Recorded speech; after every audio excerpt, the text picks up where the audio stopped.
Ora, bem-vindos para mais um vídeo e hoje eu trago um vídeo sobre história e vamos falar sobre história eclesiástica de Eusébio de Cesareia. Eusébio de Cesareia, que escreve a monumental obra histórica chamada História Eclesiástica, que são os primeiros 4 séculos da Igreja Cristã. Portanto, os primeiros 4 séculos da Igreja Cristã. Portanto, aqui tem o livro História Eclesiástica e vamos então analisar este livro, portanto, História Eclesiástica.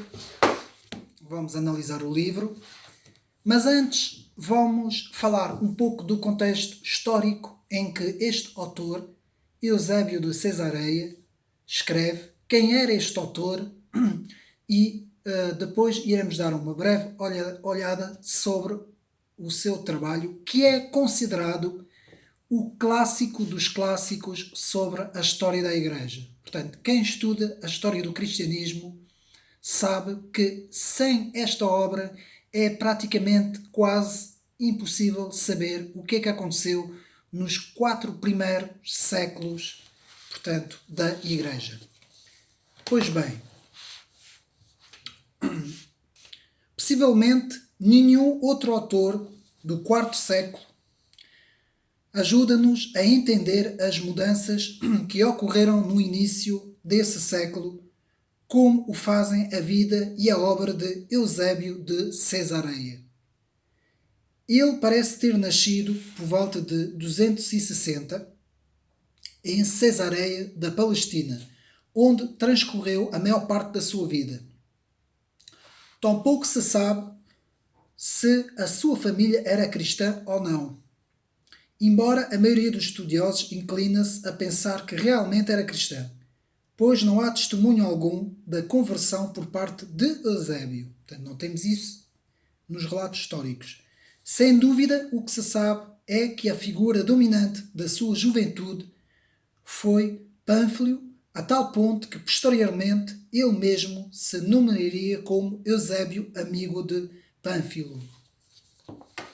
Portanto, Pânfilo tinha nascido em Beirute, mas a maior parte dos seus estudos foi feito em Alexandria. Alexandria era uma cidade muito importante nessa altura, onde estudou com o origenista Piério, que mais tarde, depois do martírio de Pânfilo, escreveu a sua biografia, da qual vários escritores antigos dão depoimento, mas que se perdeu. Ao chegar a Cesareia, o bispo desta cidade colocou um encarregado da biblioteca que Orígenes tinha compilado e a qual Pânfilo acrescentou uma boa quantidade de manuscritos. Para esta tarefa, ele recrutou vários colaboradores, entre os quais se encontra Eusébio de Cesareia. Portanto, após o martírio de Pânfilo, no ano de 309, Eusébio prosseguiu com a tarefa e foi essa biblioteca que lhe vai fornecer a maior parte dos materiais com o qual ele vai compor a sua famosa História Eclesiástica. Famosa porque este livro é considerado um clássico, é conhecido no mundo inteiro nos estudiosos de quem estuda, portanto, a história da Igreja. Portanto, no ano de 303, com Diocleciano como imperador, começou o que mais tarde os cristãos denominavam como a Grande Perseguição. Aparentemente, os cristãos foram vítimas dessa perseguição que se espalhou por várias partes do Império. Portanto, a obra de Eusébio de Cesareia vai escrever, segundo ele nos conta, que vai incluir uma lista de documentos que o próprio Pânfilo tinha conseguido colecionar ao longo do tempo. Portanto, podemos dizer que Eusébio de Cesareia vai ter então acesso a uma vasta documentação. por essa época, portanto, nós estamos a falar dos primeiros séculos da Igreja, Eusébio vai ter, portanto, acesso a uma grande coleção de documentos e livros. Portanto, será a obra mais famosa e valiosa de Eusébio de Cesareia, a sua História Eclesiástica, composta por 10 livros. Embora tivesse escrito a maior parte dessa obra antes do advento do cristianismo e da paz da Igreja, do advento de Constantino e da paz da Igreja, portanto, a partir de 313, praticamente vão acabar as grandes perseguições da Igreja. Depois desses acontecimentos, ele acrescentou outros capítulos acerca deles e corrigiu os que tinha escrito antes. Agora, em vista de novas condições, como em vários dos seus escritos, no próprio princípio desta obra, Eusébio expõe o seu propósito. Portanto, agora vamos ler um pequeno trecho do propósito de Eusébio. Portanto, mais uma vez eu mostro o livro, História Eclesiástica. A sucessão dos santos apostólicos, assim como o intervalo de tempo entre o Salvador e nós, a enumeração de tantos e tão importantes eventos no curso da história eclesiástica, quantos nela mencionamos, presidiram e governaram com destaque as dioceses mais ilustres em cada geração, quantos foram deputados para ministrar a palavra divina, oralmente ou por escrito, quantos e quantos os que, arrastados a erros extremos pela atuação de novidades, anunciaram introduzir uma falsa ciência, portanto, escrito também em 1 Timóteo 6,20, e semelhantes a lobos, Atos 20:29, cruelmente dizimaram o rebanho de Cristo. Além disso, as tribulações sobrevindas a toda a nação judaica logo após as insídias contra o nosso Salvador, quantos quais em que tempo os destaques dos pagãos contra a palavra divina, os grandes varões que em várias épocas por ela suportaram suplícios e combateram até o derramamento do sangue, sobretudo entre nós, cristãos, os testemunhos prestados e a benevolência misericordiosa do Salvador para conosco. Portanto, esta passagem, portanto, História Eclesiástica, no ponto 1, capítulo 1.11, que, portanto, o autor Eusébio de Cesareia nos retrata.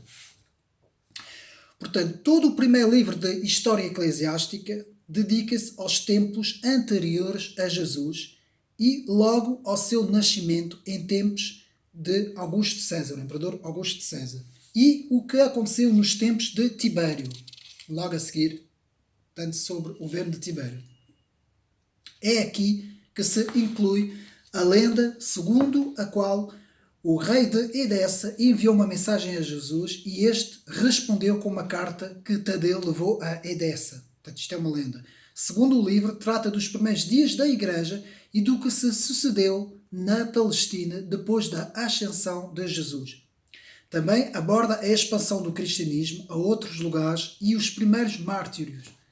O terceiro livro, continua com a história dos apóstolos, da guerra dos judeus contra Roma e da perseguição de Dominiciano, que foi um imperador romano que, portanto, desencadeou uma grande perseguição.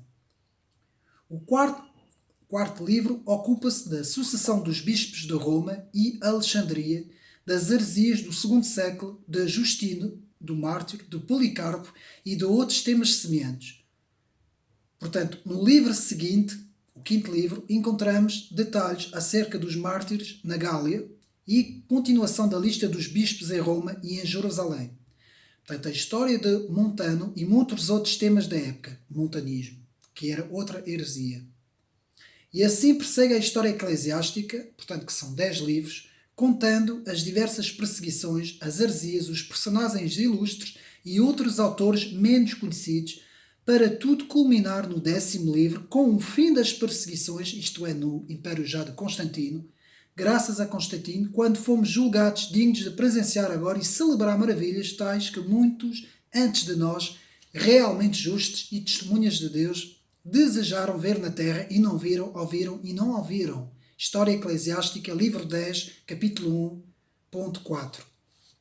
Por toda esta obra, Eusébio de Cesareia continua com a prática que observamos, antes a de citar numerosas autoridades, às vezes incluindo logo parágrafos das suas obras. Por essa razão, Eusébio é, sem sombra de dúvidas, a fonte mais importante com que contamos hoje para conhecer a história da Igreja nos primeiros séculos.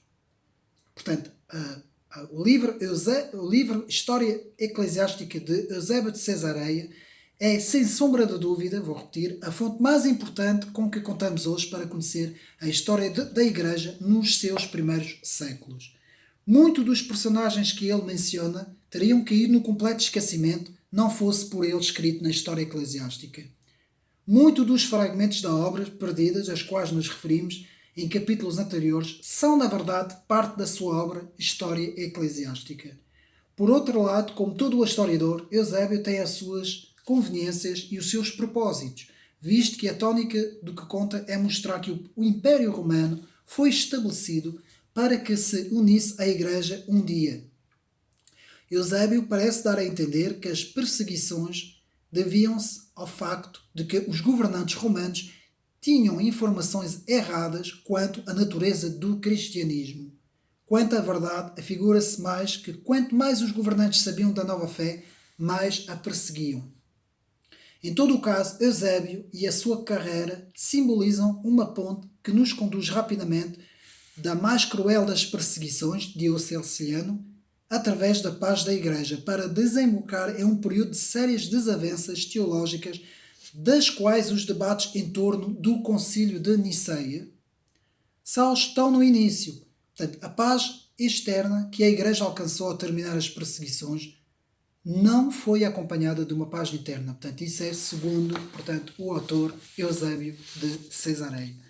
Este livro, portanto, Eusébio de Cesareia, não esquecendo que nasceu em 263, morreu em 340 d.C., portanto, ele vai apanhar o terceiro e o quarto século, é nessa parte da história do tempo que ele vai escrever esta obra, que eu mais uma vez mostro, e que aqui é muito bem retratada, muito bem editada, muito bem escrita, que tem, portanto, no índice, os livros, os 10 livros, que eu não vou agora ler porque são muitos pontos, vou apenas dar um exemplo. Cada livro tem sensivelmente quase 20 pontos. Portanto, são 10 livros, há aqui muita matéria, muita informação. O livro está extremamente bem traduzido, muito bem traduzido, portanto,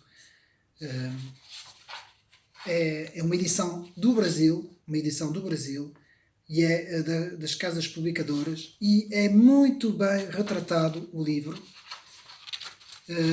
feito por vários tradutores, e, como eu disse, cada capítulo é um livro dos 10 livros, que prefaz, portanto, os 10 livros da história eclesiástica. Posso mostrar aqui, portanto, no primeiro, portanto, este é o primeiro livro, e depois vamos aqui até mostrar, portanto, o segundo livro, e por aí fora até chegar aos 10 livros. Portanto, uma obra extremamente importante, muito bem escrita. Portanto, a história eclesiástica, uma surpreendente síntese dos 3 primeiros séculos que seguiram a era apostólica.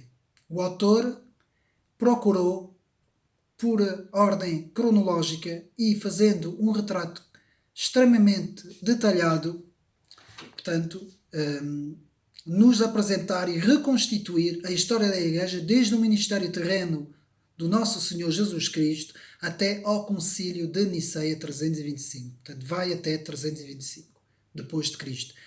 É, portanto, como eu disse, o mais importante relato da Igreja cristã que se pode considerar depois dos Atos dos Apóstolos.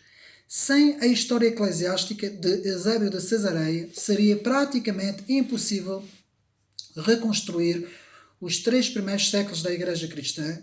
É o maior clássico de história da Igreja. Portanto, eu vou aqui mostrar mais uma vez. Portanto, é o maior clássico da história da Igreja. Portanto, fica aqui esta recomendação para quem estuda a história da Igreja cristã, que vai abranger os três grandes ramos, portanto, o ramo católico, ortodoxo e depois protestante, por ordem cronológica. Portanto, quem se interessa pela história da Igreja deve procurar ter esta obra na sua biblioteca e deve procurar estudar minuciosamente, portanto, esta primeira fase da Igreja cristã. Espero ter dito aqui tudo. Eusébio de Cesareia, como se sabe, foi um dos primeiros grandes autores e historiadores da Igreja. É muito estudado nos seminários. Ainda hoje é muito citado, portanto, para quem dá aulas sobre a história do cristianismo. Portanto, eu sou formado em História do Cristianismo e tive bastante estudo sobre este autor. Houve um grande destaque neste autor na obra principal de História Eclesiástica para o estudo da história da Igreja, e esta é uma recomendação que eu faço para todos aqueles, não só aqueles que estudam teologia, também aqueles que estudam filosofia, os próprios que estudam história, não é? História universal, história das civilizações. Portanto, fica aqui a minha recomendação para este livro de Eusébio de Cesareia, História Eclesiástica, os primeiros 4 séculos da Igreja Cristã. Espero que tenham gostado do vídeo e fica aqui desde já saudações e até a próxima.